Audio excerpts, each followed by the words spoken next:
I walked into my sister Madison's house expecting to pick up my 8-year-old daughter Lily after their fun sleepover. Instead, I found Lily sobbing in the bathroom, her beautiful waist-length blonde curls scattered across the floor like fallen leaves. Madison stood there holding scissors, claiming Lily had gum in her hair that needed cutting. But the chunks missing from my daughter's scalp told a different story. What I discovered next about my family's hidden resentments and my sister's twisted jealousy would shatter everything I believed about blood loyalty forever. Before we dive into this unbelievable family betrayal story, I'd love to know where you're watching from. If you're ready to hear how family drama can spiral into something truly shocking, smash that like button and hit subscribe because this story has twists that'll leave you questioning everything about sibling relationships. Trust me, you won't see the ending coming. The moment I saw Lily's butchered hair, my maternal instincts kicked into overdrive. My daughter was trembling, her small hands covering the bald patches where Madison had hacked away chunks of her hair down to the scalp. But what broke my heart most was hearing Lily whisper through her tears, "Mommy, I told Aunt Madison to stop, but she wouldn't listen." Madison's explanation made no sense. She claimed Lily had gotten gum stuck so badly that cutting was the only option, but I could see no evidence of gum anywhere. The cuts were erratic, almost vindictive, and some sections were cut so short they revealed pink scalp underneath. This wasn't emergency gum removal. This was deliberate destruction. As I gathered my traumatized daughter and her belongings, I noticed Madison's own daughter, my 10-year-old niece Emma, cowering in the corner. When I gently asked Emma what happened, she glanced nervously at her mother before whispering, "Aunt Sage, Mom said Lily's hair was too pretty and it wasn't fair." That admission hit me like a physical blow. Madison had been jealous of my 8-year-old daughter's hair. But as the shock wore off, pieces of a larger puzzle began falling into place. Over the past year, I'd noticed subtle signs that something was wrong in my family dynamic, but I'd dismissed them as normal sibling rivalry. Madison had always made snide comments about Lily's appearance, calling her "little princess," in a tone that dripped with sarcasm. She'd complained to our mother that I was spoiling Lily with dance classes and pretty dresses. When Lily won the local beauty pageant's Most Beautiful Hair Award last month, Madison had barely congratulated us, instead muttering something about lucky genetics. But the hair incident was just the tip of the iceberg. As I drove Lily home that day, my phone buzzed with a text from our mother. "Madison says you're overreacting about a little haircut. Family comes first, Sage." That message revealed the deeper problem. Our family had always operated under the toxic belief that blood relatives could do no wrong, that we should forgive anything in the name of family unity. My parents had consistently enabled Madison's behavior throughout our lives, dismissing her cruelty as just her way, while expecting me to be the understanding, accommodating younger sister. When we arrived home, my husband Derek took one look at Lily and immediately called our lawyer friend for advice. Meanwhile, I spent the evening documenting everything, taking photographs of Lily's destroyed hair from every angle, writing down Emma's exact words, and recording Lily's own account of what happened. Lily told me through tears that Madison had been rough with her all morning, yanking her hair while braiding it, and making comments about how some little girls think they're so special with their pretty hair. When Lily asked to call me, Madison had refused, saying I was too busy with important things to be bothered. The cutting itself had been traumatic.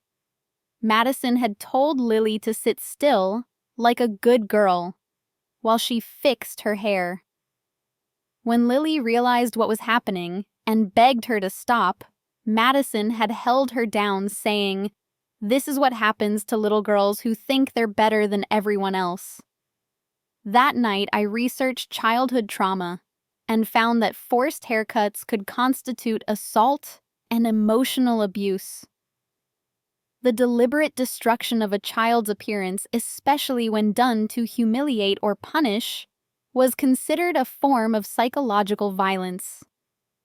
But what truly opened my eyes was discovering Madison's social media activity. While scrolling through her recent posts, I found months of subtle digs at my family. Photos of Emma with captions like "Natural beauty doesn't need pageants," and teaching my daughter that real worth comes from within, not appearance. She'd even shared articles about toxic beauty culture and parents who live vicariously through their children. Clear references to my decision to let Lily participate in age-appropriate modeling and pageants. Derek suggested we file a police report, but I hesitated, knowing it would tear our family apart. That's when my mother called, her voice sharp with disapproval. "Sage, you need to stop this nonsense right now. Madison made a mistake, but you're turning it into World War III. She's your sister, for heaven's sake." The conversation that followed revealed years of favoritism and emotional manipulation. My mother admitted that Madison had been struggling with feelings of inadequacy since her divorce, and that our family had been walking on eggshells around her for months. Apparently, everyone knew about Madison's jealousy issues, but nobody had thought to warn me or protect Lily. "Madison has always been sensitive about comparisons," Mom explained, as if that justified traumatizing an 8-year-old child. "You've had such an easy life with Derek and your beautiful family. Maybe you could be more understanding of what Madison's going through." That's when I realized the extent of the family dysfunction. Madison's behavior wasn't an isolated incident. It was part of a pattern of manipulation and favoritism that had been enabled for years. My parents had consistently prioritized Madison's feelings over everyone else's well-being, including their own granddaughter's safety and happiness. The final straw came when Madison herself called that evening, her voice dripping with fake sweetness. "Sage, I think we need to talk about your little drama queen. Lily was being difficult all day, and maybe if you disciplined her better, this wouldn't have happened. I was just trying to teach her some humility." In that moment, I realized that Madison felt no genuine remorse for traumatizing my daughter. She was actually trying to blame Lily for her own abusive behavior. The manipulation was breathtaking. She'd hurt my child and was now attempting to gaslight me into believing it was somehow justified.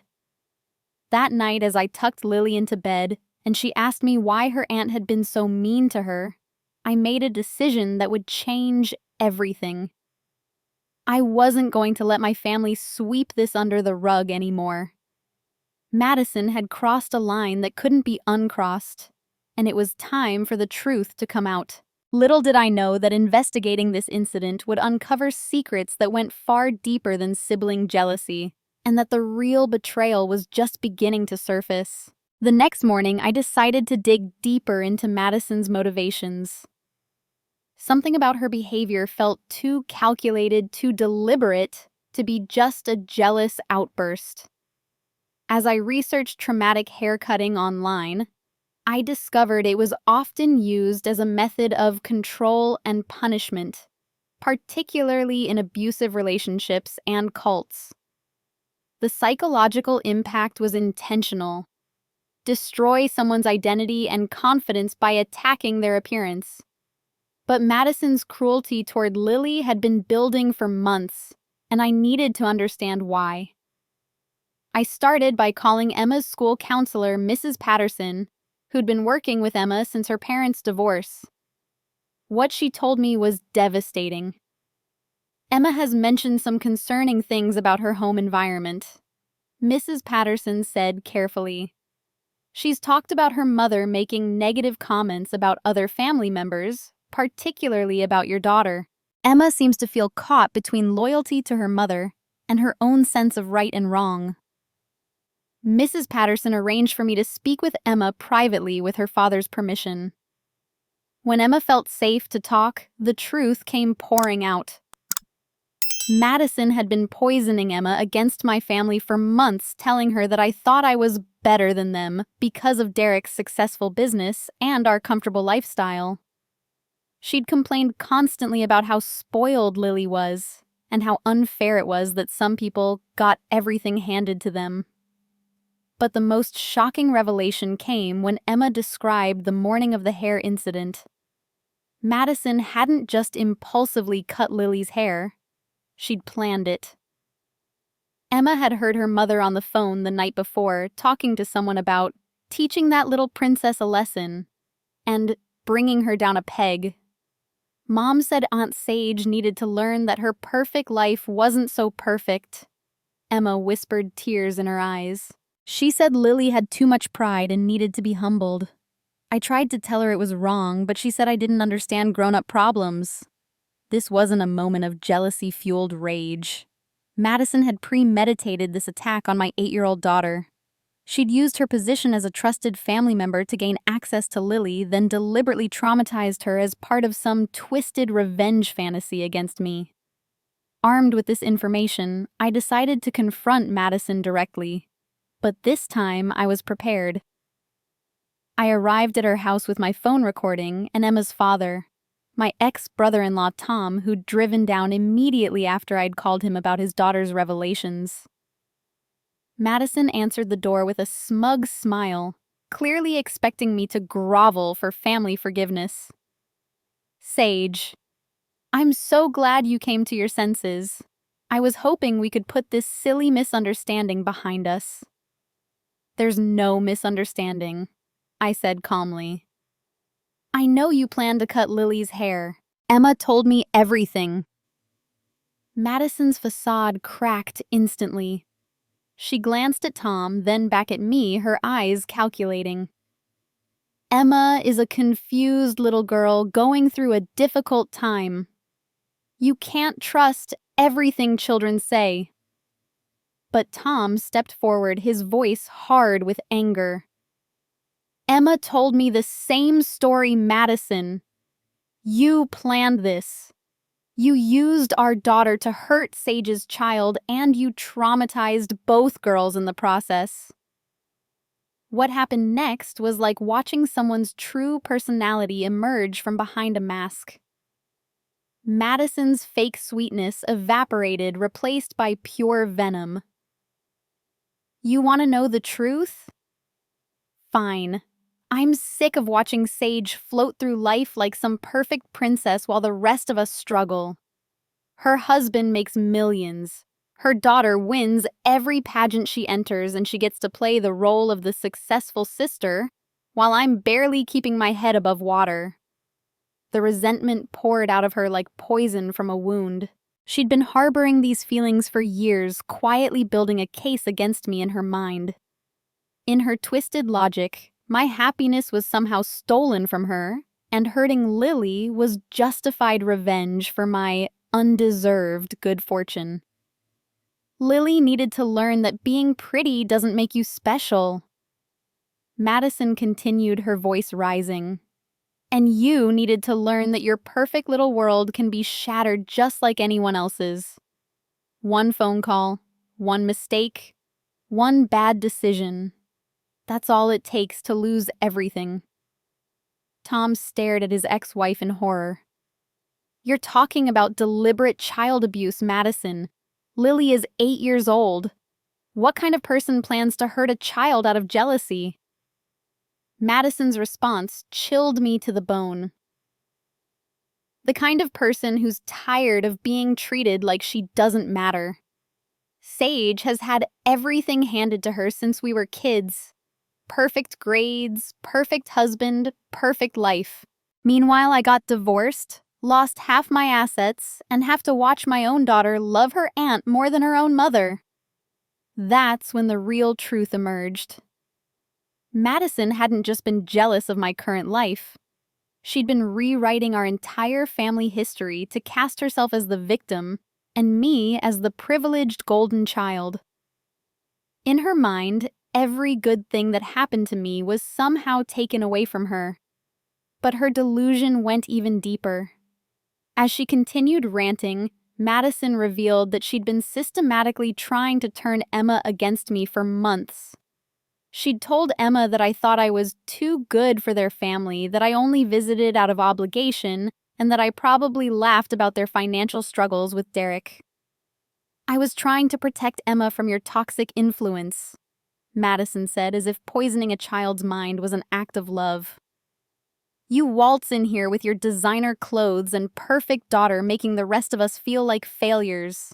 Someone had to show Emma that Aunt Sage isn't the saint everyone thinks she is." Tom had heard enough. He immediately called his lawyer and began recording Madison's admissions on his phone. As a family court mediator himself, he recognized the signs of parental alienation and emotional abuse. Madison had been using Emma as a weapon in her war against me, and now she'd escalated to physically harming my child. But Madison wasn't finished. In her rage, she revealed something that made my blood run cold. "You think this is about one haircut? This is about years of watching you get everything I deserved. And if you think I'm going to stop now, you're delusional. There are other ways to hurt someone's precious, perfect family." That threat changed everything. This wasn't just about past resentment anymore. Madison was actively planning to continue her campaign of revenge against my family. She'd crossed the line from jealous sister to dangerous predator, and she'd just admitted it in front of witnesses. As we left her house, Tom turned to me with grim determination. "Sage, this isn't over. Madison has been manipulating everyone for months, and now she's threatening your family. We need to document everything and take this to the authorities. Emma's safety is at stake, too." I realized that what had started as a shocking incident was actually the tip of an iceberg that ran much deeper than I'd ever imagined. Madison's attack on Lily was just the beginning of a much larger pattern of manipulation and abuse that threatened both our children. The next few days were a whirlwind of documentation, phone calls, and painful revelations. Derek took time off work to help me build a comprehensive case against Madison, while Tom began investigating the extent of her manipulation with Emma. What we discovered was a web of lies and psychological manipulation that had been growing for over a year. I started by reaching out to other family members, carefully asking questions about their recent interactions with Madison. The pattern that emerged was disturbing. My cousin Jessica revealed that Madison had been spreading rumors about my marriage for months, claiming Derek was having an affair and that I was living in denial. My Aunt Carol admitted that Madison had tried to convince her that I was a neglectful mother who cared more about pageants than Lily's well-being. "I didn't want to tell you because I thought it was just venting," Jessica said apologetically.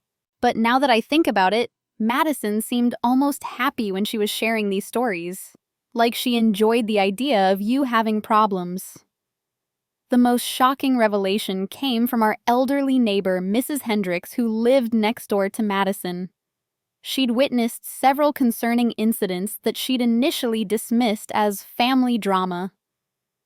Madison had been observed throwing away gifts I'd sent for Emma's birthday, telling the child that Aunt Sage thinks expensive toys can replace real love.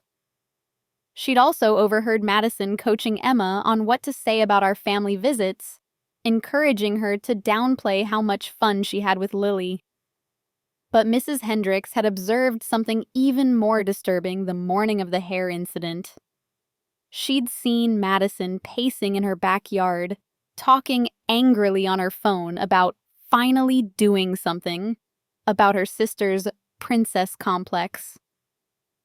When Lily had arrived for the sleepover, Hendricks noticed Madison's demeanor change completely. She became cold and calculating in a way that made the elderly woman uncomfortable. "I should have called you that morning," Mrs. Hendricks said with tears in her eyes. Something felt wrong about how she was acting, but I didn't want to interfere in family business. I'll never forgive myself for not protecting that sweet little girl. Derek's investigation revealed financial motivations that added another layer to Madison's resentment. Through his business connections, he discovered that Madison had been accumulating significant debt since her divorce, including 3 maxed-out credit cards and missed mortgage payments. She'd been living beyond her means, trying to maintain the appearance of financial stability while slowly drowning in bills. More disturbing was Derek's discovery that Madison had been researching my family's finances online. She'd been tracking Derek's business success through public records and social media, building a detailed picture of our financial situation. She'd even attempted to connect with Derek's business partners on LinkedIn, asking seemingly innocent questions about company performance and future prospects. "She's been obsessing over our lifestyle," Derek told me grimly. "This isn't casual jealousy. She's been conducting surveillance on our family for months. She knows more about our finances than some of our closest friends do." The breakthrough came when Tom's lawyer discovered that Madison had been documenting what she called evidence of our family's dysfunction. In her custody battle with Tom, she'd submitted a folder of screenshots, photos, and written observations about my family, claiming that Emma was being negatively influenced by exposure to our materialistic lifestyle. The folder contained disturbing entries that revealed the depth of her obsession. She'd photographed Lily's pageant dresses and calculated their cost, then written analysis about how these expenses proved I was living vicariously through my daughter. She'd screenshotted social media posts from our family vacations, adding commentary about financial irresponsibility and showing off. Most chilling was her detailed plan for protecting Emma from toxic family influences. A systematic campaign to limit Emma's contact with our side of the family. But Madison had made a critical error.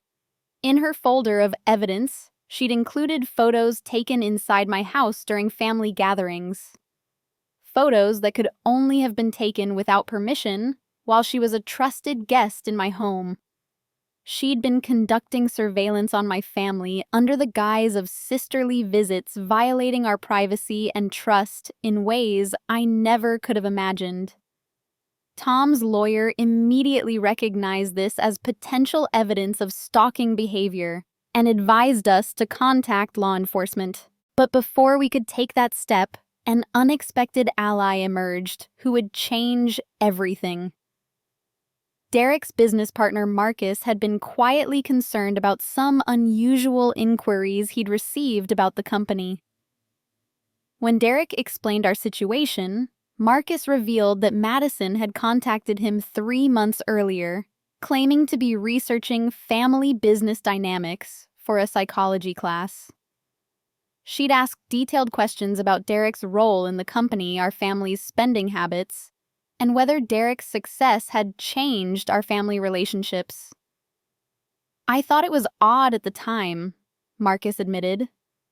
"She seemed less interested in general psychology and more focused on specific details about your family's lifestyle. When I mentioned it to my wife, she said it sounded more like jealousy than academic research." Marcus offered something invaluable. His wife, Sarah, was a licensed clinical psychologist who specialized in family trauma and sibling relationships. After reviewing our documentation, Sarah agreed to provide expert testimony about Madison's behavior patterns and the psychological impact on both children involved. Sarah's professional assessment was devastating for Madison's credibility. She identified classic patterns of narcissistic behavior, including lack of empathy, grandiose sense of entitlement, and willingness to exploit family relationships for personal gain.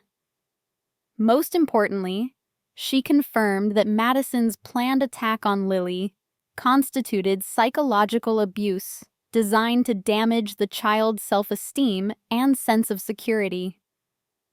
This wasn't an impulsive act, Sarah explained during our consultation.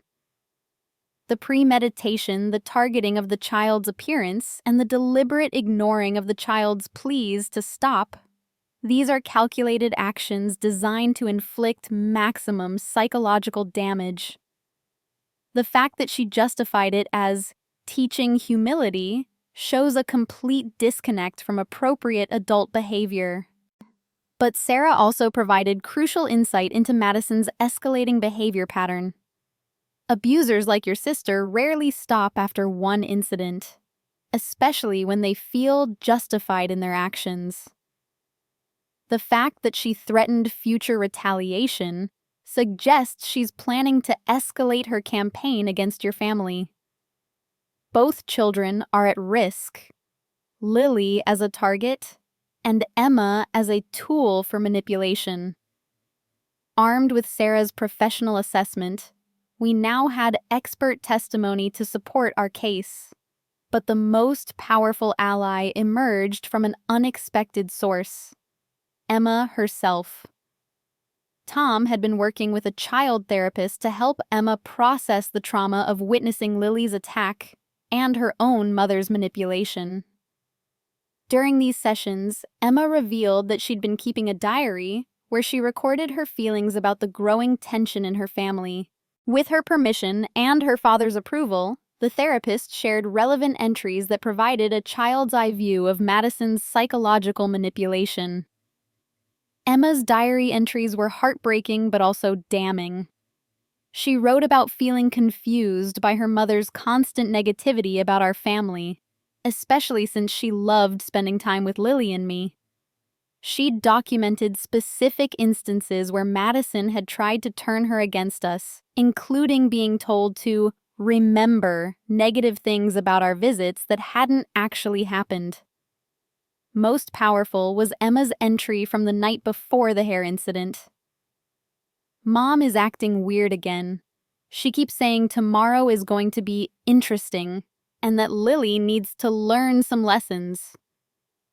I'm scared something bad is going to happen. I wish I could warn Aunt Sage. Emma's own words proved that Madison had premeditated the attack and had been building toward this moment of violence for weeks. Her diary also revealed the psychological damage Madison's manipulation had caused Emma. The child was constantly anxious about loyalty conflicts and had begun to withdraw from family relationships rather than navigate her mother's emotional manipulation. With expert testimony, eyewitness accounts, documentation of stalking behavior, and Emma's own recorded experiences, we had built an overwhelming case against Madison. But what came next would test every alliance we'd built and reveal just how far Madison was willing to go to destroy our family, rather than admit her wrongdoing. The stage was set for a confrontation that would expose the true extent of Madison's manipulation and force our entire family to choose between enabling abuse and protecting innocent children. Just as we were preparing to present our evidence to family court and file formal charges, the unthinkable happened. My own mother, who I'd assumed would eventually see reason and support protecting her granddaughters, became Madison's most powerful ally in the worst possible way. It started with a phone call that chilled me to the bone. "Sage, I need you to drop this legal nonsense immediately." Mom said, her voice harder than I'd ever heard it. "Madison told me everything about your little conspiracy with Tom and that psychologist. You're trying to destroy your sister's life over a haircut." I couldn't believe what I was hearing. Mom Madison planned this attack. She traumatized Lily deliberately. We have evidence of months of stalking and manipulation. Evidence? Mom laughed bitterly. You have the word of a confused child and a bunch of coincidences that you're twisting into some elaborate plot.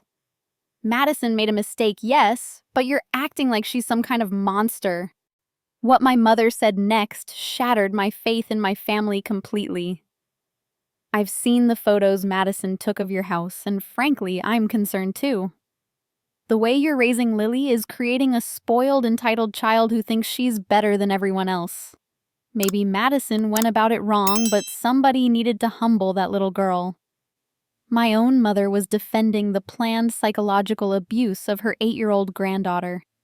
She wasn't just enabling Madison anymore. She was actively participating in the victim blaming and manipulation. But worse was yet to come. That afternoon, I received a devastating call from Tom. "Sage, we have a problem. Madison somehow got hold of Emma's therapy records and diary entries. She's claiming that the therapist coached Emma to lie about her, and she's using the diary as proof that Emma has been brainwashed against her." My heart sank. Madison had violated her own daughter's privacy and therapy confidentiality to protect herself from consequences. But Tom's next revelation was even more shocking. "Your mother provided Madison with a character reference letter for the custody hearing. She's claiming that you and I have been manipulating Emma against Madison, and that the hair incident was blown out of proportion by vindictive ex-family members." I felt the ground shift beneath me. My mother hadn't just chosen Madison's side. She'd actively sabotaged our case by providing testimony that painted me and Tom as the real villains in this situation. She was helping Madison maintain custody of Emma while simultaneously undermining the evidence of abuse. But the betrayal went deeper. Derek discovered that my mother had been feeding information to Madison throughout our investigation. Every piece of evidence we'd gathered, every witness statement we'd collected, every strategic decision we'd made. Madison had known about all of it because my mother had been reporting back to her like some kind of double agent. "Your mom called Madison the night we spoke with Mrs. Hendricks," Derek told me grimly. Madison knew exactly what the neighbor had witnessed and had time to prepare counter-arguments. She even contacted Mrs. Hendricks directly and convinced her to reconsider her statement. The manipulation was breathtaking. Madison had used my mother as a spy within our own family, gaining access to our legal strategy and using it to stay one step ahead of accountability. Mrs. Hendricks, faced with family pressure and Madison's gaslighting, had indeed walked back her testimony, claiming she might have misunderstood what she'd witnessed. The worst part was learning how my mother had been turned against me. Madison had spent months feeding her a steady diet of lies and half-truths, painting me as an ungrateful daughter who thought she was too good for her family. She'd convinced Mom that my success was somehow an insult to the rest of them, and that my attempts to protect Lily were actually attacks on Madison's character. "Madison showed me how you've changed since you married Derek," Mom said during a confrontation that would be our last real conversation for months. "You used to be humble and grateful, but now you act like you're better than us. Madison is just trying to keep this family grounded in reality." In Mom's twisted logic, Madison's abuse of Lily had become an act of family service, bringing the spoiled princess down to earth and teaching me not to get too big for my britches. She genuinely believed that Madison was the victim in this situation, unfairly persecuted by jealous family members who couldn't handle her honest parenting style. The legal implications were devastating. With my mother's testimony supporting Madison's version of events and key witnesses backing down under family pressure, our case was significantly weakened. Madison's lawyer argued that this was a simple family dispute blown out of proportion by vindictive relatives seeking to damage Madison's reputation and custody rights. But Madison's victory lap was premature. In her arrogance, she made a critical mistake that would ultimately expose the depth of her manipulation and bring her entire house of cards crashing down. During the custody hearing, Madison presented herself as the reasonable parent, trying to protect her daughter from toxic family influences.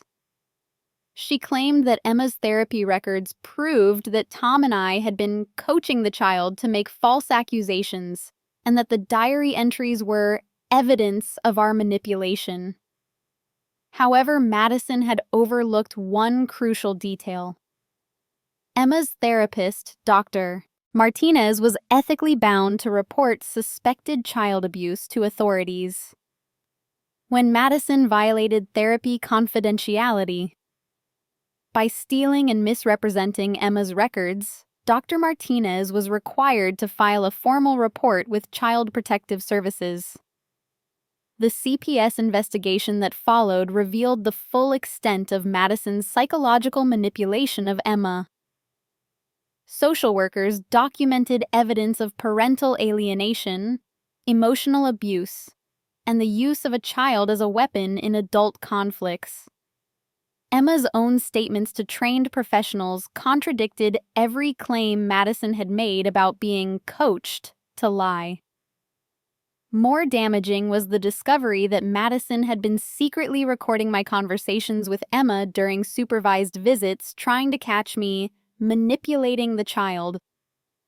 Instead, the recordings revealed Madison's own coaching attempts, including specific instructions on what Emma should say to therapists and social workers.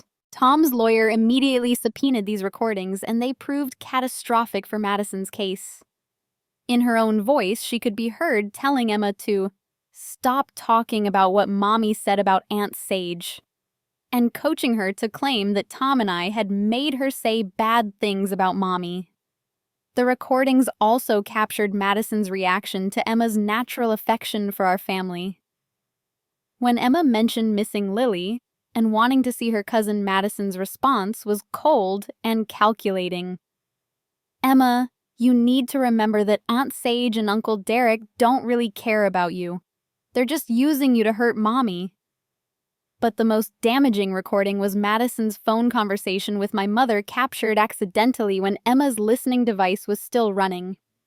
In it, Madison laid out her entire strategy for destroying my family's credibility and maintaining her victim narrative. "I just need to keep playing the hurt sister card until this blows over," Madison told Mom. "Sage thinks she's so smart with all her evidence and witnesses, but family court judges hate vindictive relatives. If I can make this look like a witch hunt, I'll come out the victim." My mother's response was equally revealing. "Don't worry, honey. I'll make sure Sage doesn't get any support from this family. She needs to learn that blood is thicker than water, and you can't just abandon family because they make mistakes."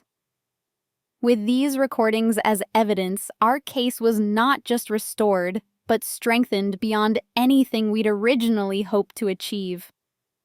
Madison's own words had proven her guilt, revealed her manipulation tactics, and exposed my mother as a willing accomplice in the abuse of both children. The recordings were devastating, but what happened next brought allies I never could have expected, and evidence so conclusive that even Madison's most devoted supporters couldn't deny the truth any longer. Dr. Martinez, Emma's therapist, had been quietly building her own case file throughout the custody battle. As a mandated reporter with 20 years of experience, she'd recognized the signs of systematic psychological abuse from the beginning. When Madison violated therapy confidentiality, Dr. Martinez was finally able to share the full scope of her professional observations. "Emma has been displaying classic symptoms of parental alienation syndrome for months," Dr. Martinez explained during her testimony. "She's been trained to suppress her natural emotions and relationships in favor of her mother's emotional needs. The child is constantly anxious about disappointing her mother by expressing affection for other family members." But Dr. Martinez had documented something even more disturbing.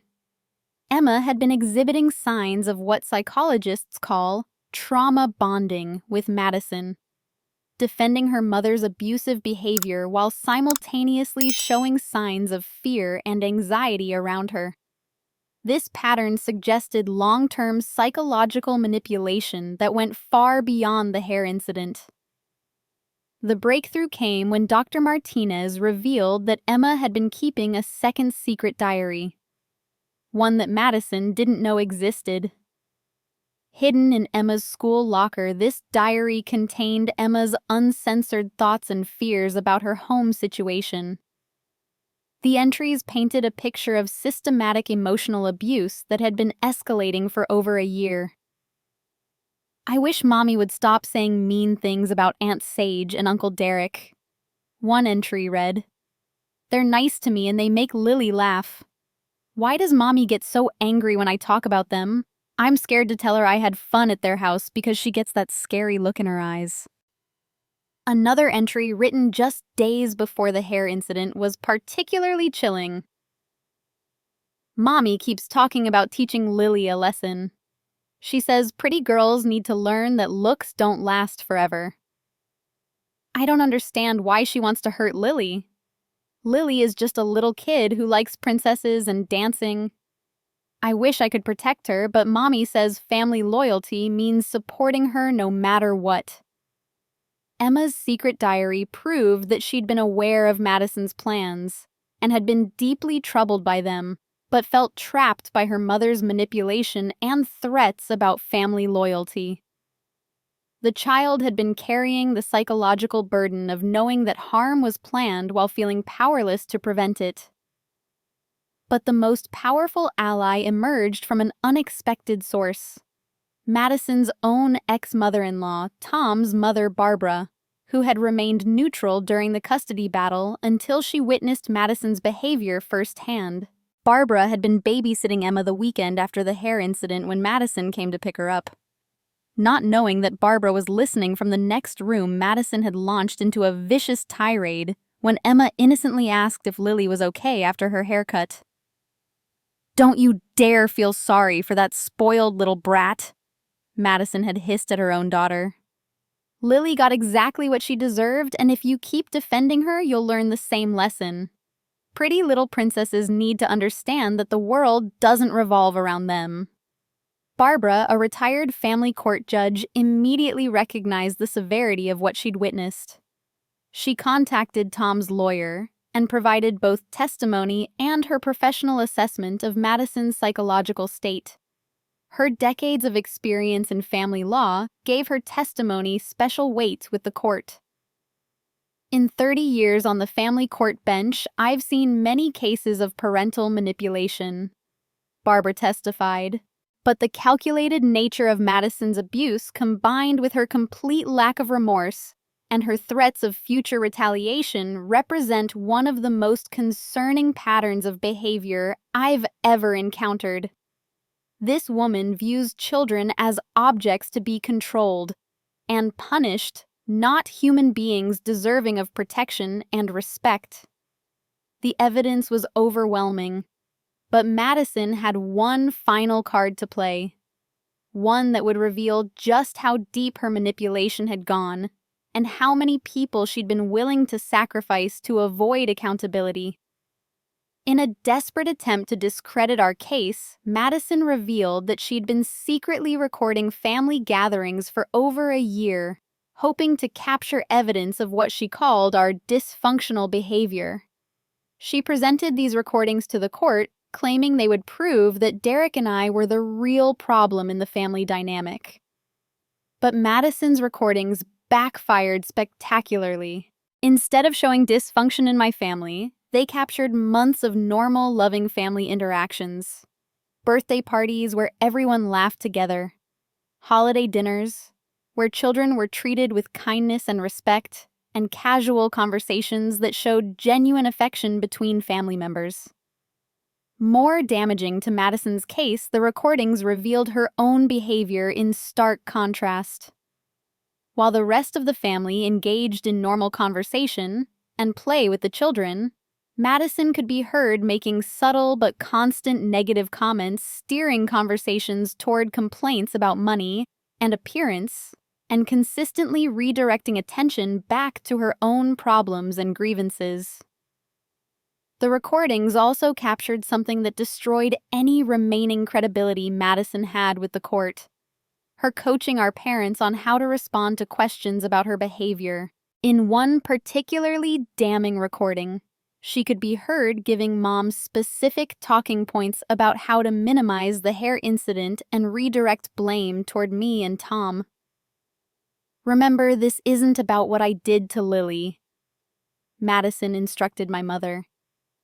"This is about Sage's inability to handle family conflict appropriately.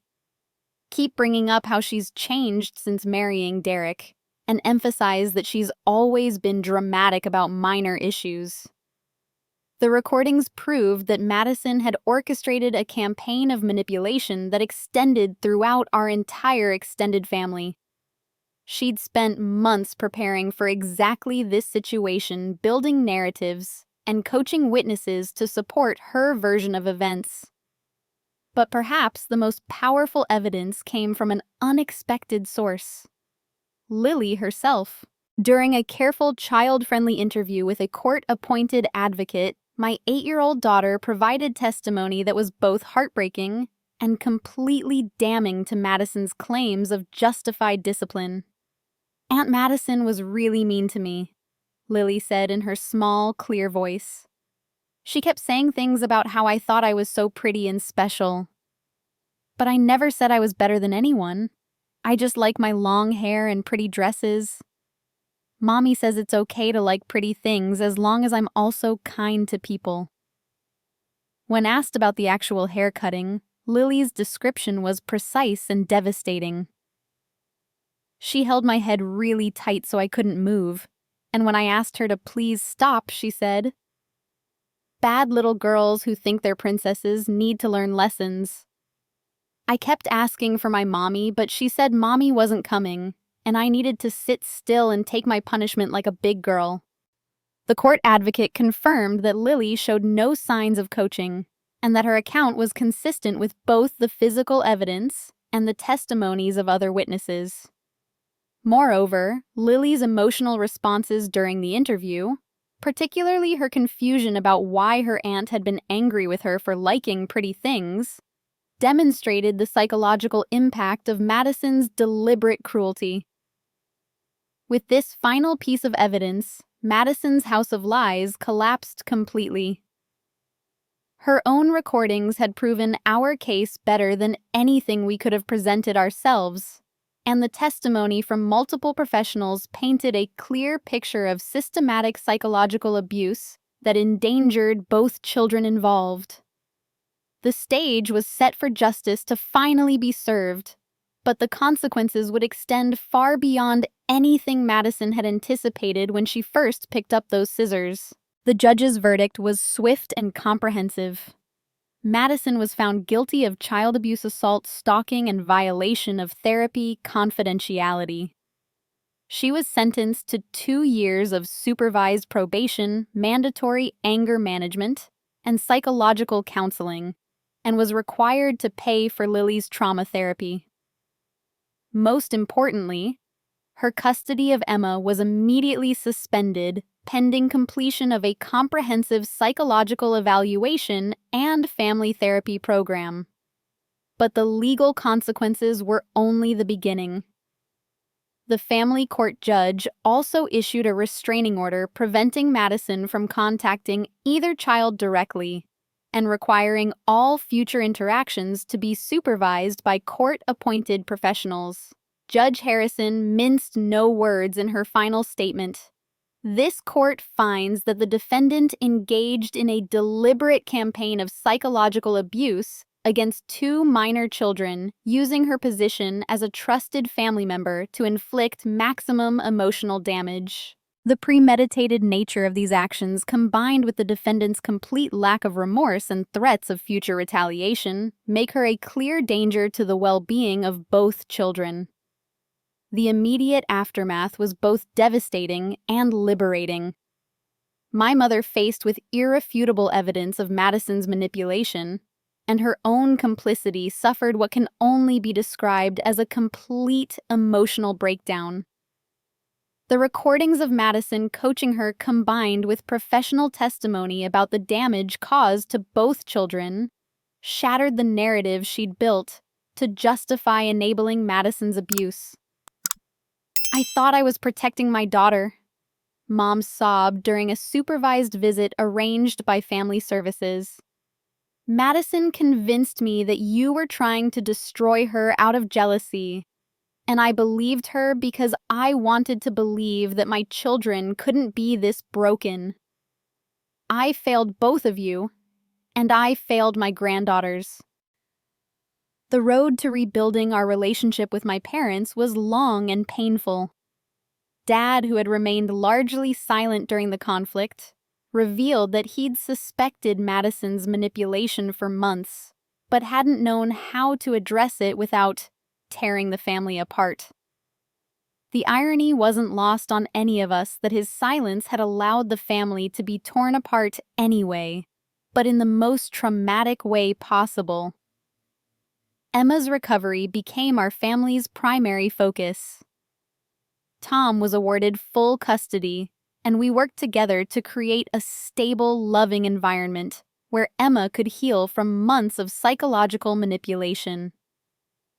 Dr. Martinez continued working with Emma, helping her understand that loving multiple family members wasn't a betrayal of anyone, and that children should never be forced to choose sides in adult conflicts. The transformation in Emma was remarkable. Freed from Madison's constant emotional manipulation, she blossomed into the happy, affectionate child she'd always been underneath the anxiety and confusion. She and Lily rebuilt their cousin relationship, and watching them play together without the shadow of adult resentment was healing for all of us. "I don't have to pretend not to like you anymore," Emma told me one afternoon, her words both heartbreaking and hopeful. "Mama made me practice saying I didn't want to visit you, but I always wanted to come here.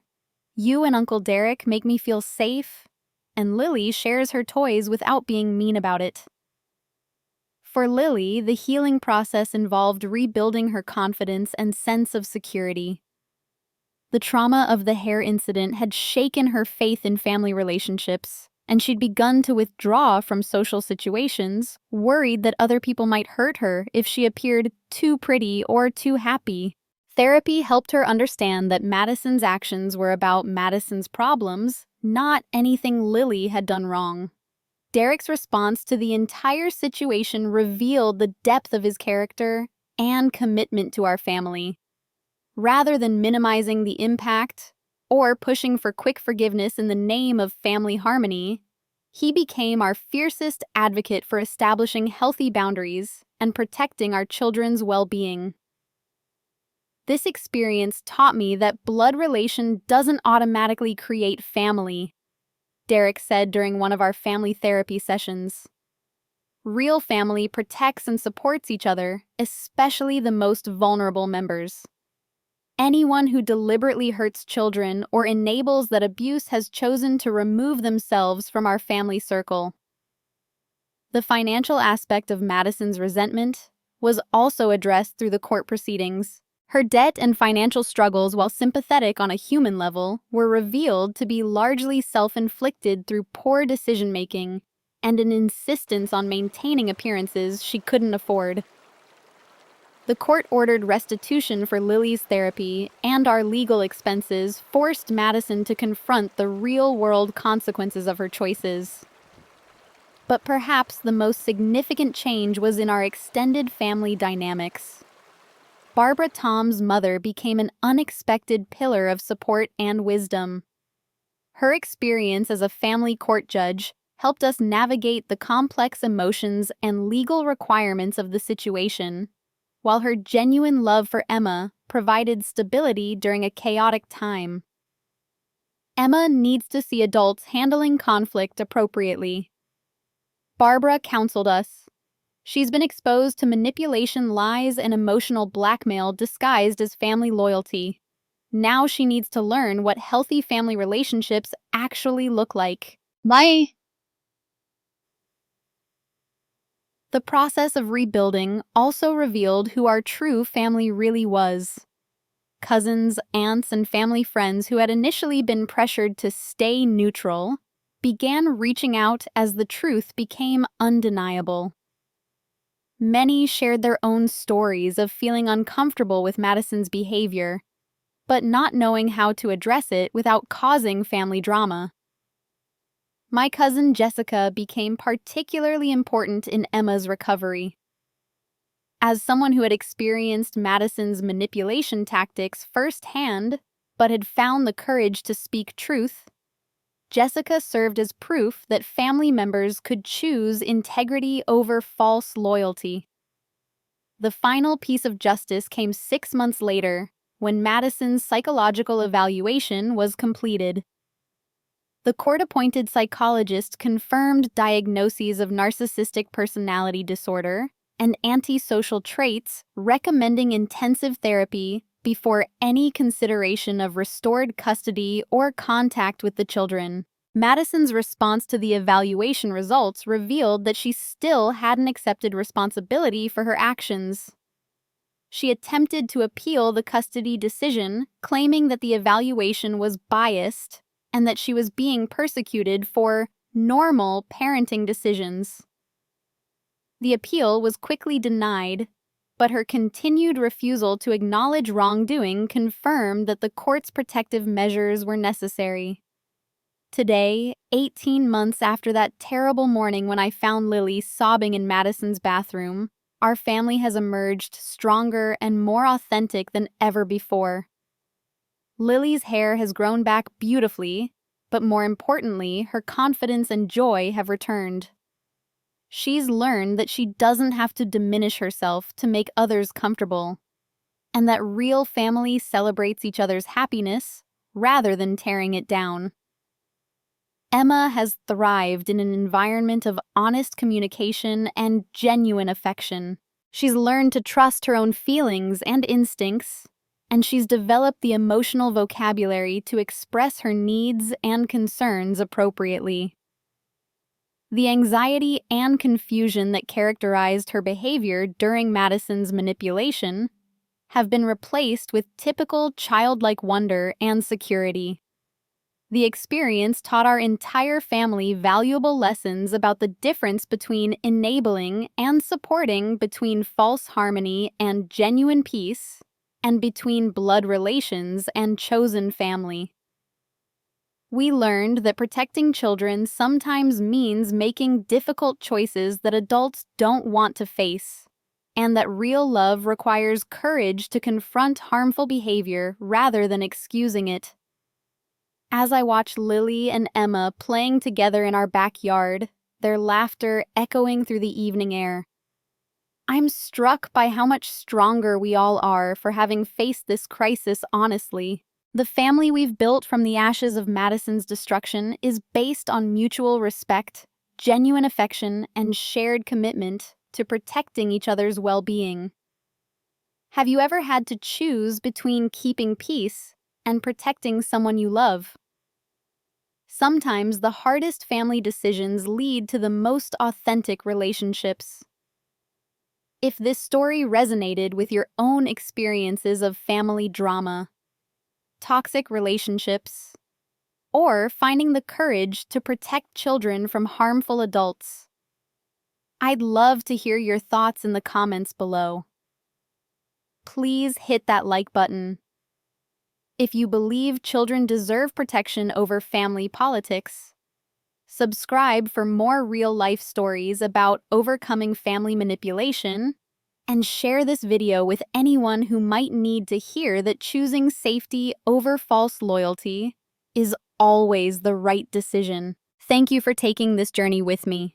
And remember, the family that truly loves you will never ask you to sacrifice your children's well-being for their comfort. Sometimes the greatest act of love is having the courage to say no to the people who are supposed to protect us.